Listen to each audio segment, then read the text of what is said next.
क्या हिंदू शब्द सच में विदेशी है या भारतीय संस्कृति से नफरत करने वालों के द्वारा फैलाया गया दुष्प्रचार? सोशल मीडिया से लेकर सत्ता के गलियारों तक कुछ तथाकथित बुद्धिजीवी लोग कहते हैं कि हिंदू शब्द मुगल और अरबी भाषा में दी गई गाली है। इसका जवाब मैं एक ही शब्द में दे दूं, अरबी भाषा की आधुनिक डिक्शनरी में ऐसा कोई शब्द नहीं है जो हिंदू शब्द को गाली साबित करता हो।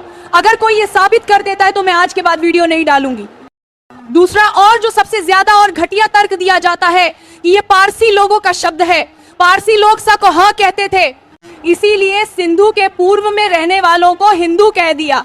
अगर ऐसा है तो पाकिस्तान का सिंध प्रदेश हिंद क्यों नहीं, सिंधी को हिंदी क्यों नहीं कहा गया और संस्कृति को हंसकृत क्यों नहीं कहा गया? जब इसकी गहराई से जांच की तो पता चला केवल उन विदेशी लेखकों ने 18 से 19वीं सदी के बीच में लिखा है।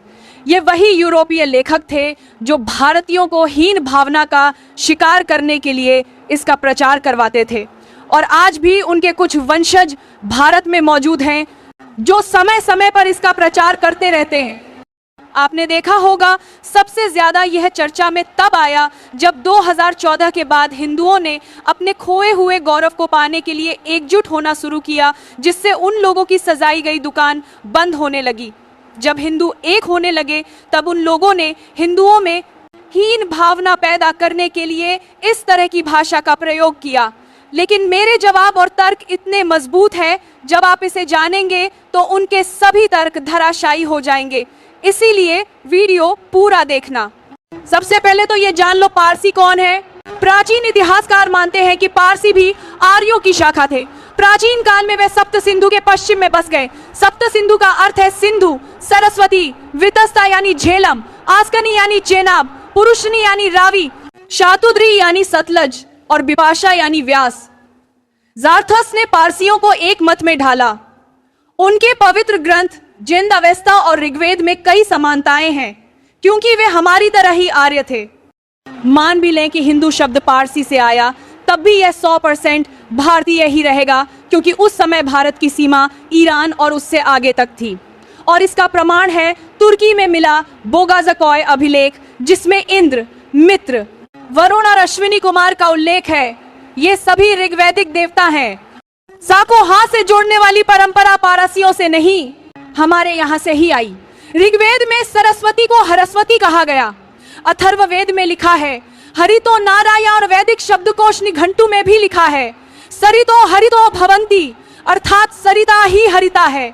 ऋग्वेद में नेता सिंधु नाम का प्रमाण मिलता है। ये साबित करता है कि सा को ह कहने की परंपरा हमारे यहाँ से ही शुरू हुई, और सिंधु शब्द को उस समय एक राष्ट्र की तरह इस्तेमाल किया जाता था जो समय के साथ हिंदू हो गया। आज भी गुजरात के पश्चिम में सौरसेनी क्षेत्र की भाषा में सा की जगह बोला जाता है। इससे साबित होता है कि हिंदू शब्द वैदिक काल से ही हमारे यहाँ प्रचलित था, और बृहस्पति आगम में तो इसका प्रयोग भी किया गया है।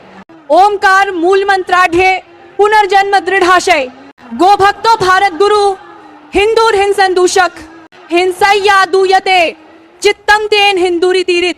इसका अर्थ यह है कि ओम जिसका मूल मंत्र है, पुनर्जन्म में जिसकी दृढ़ आस्था है, भारत ने जिसका प्रवर्तन किया है तथा हिंसा की जो निंदा करता है, वह हिंदू है। एक और श्लोक कहता है, हिमालयत समारभ्य यावत इंदु सरोवरम तन देव निर्मितम देशम हिंदुस्थानम प्रचक्षते। हिमालय से लेकर सिंधु तक का संपूर्ण क्षेत्र ही हिंदुस्तान है।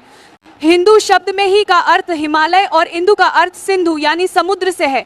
ये वैदिक काल से हमारी भौगोलिक पहचान है। हमें हिंदू, हिंदी और हिंदुस्तान पर गर्व है। जय हिंद, जय श्री राम।